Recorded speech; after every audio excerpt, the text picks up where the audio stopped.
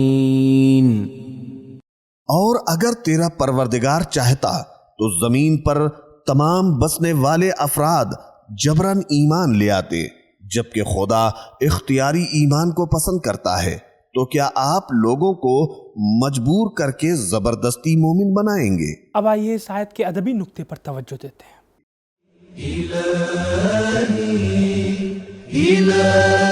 اللہ تعالیٰ کے پاس جہاں قدرت موجود ہے وہاں حکمت بھی موجود ہے۔ وہ اپنی قدرت سے اتنا ہی استفادہ کرتا ہے جتنا کہ حکمت کا تقاضا ہوتا ہے۔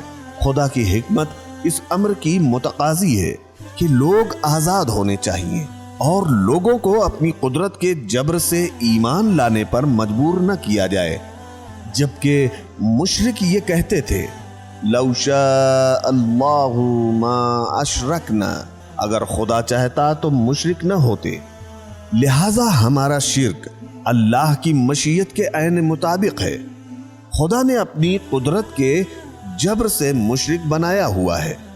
سورہ یونس کی اس آیت میں مشرکین کے اس اشکال کا جواب دیا گیا ہے اور یہ کہا گیا ہے کہ اگر خدا کو مجبور ہی کرنا تھا تو پھر وہ شرک پر کیوں کسے مجبور کرے گا؟ اس کے برعکس وہ ہدایت و ایمان پر مجبور کیوں نہ کرے گا؟ اس آیت کے اہم نقطے کو جاننے کے بعد اب آئیے اس آیت کے پیغامات پر روشنی ڈالتے ہیں۔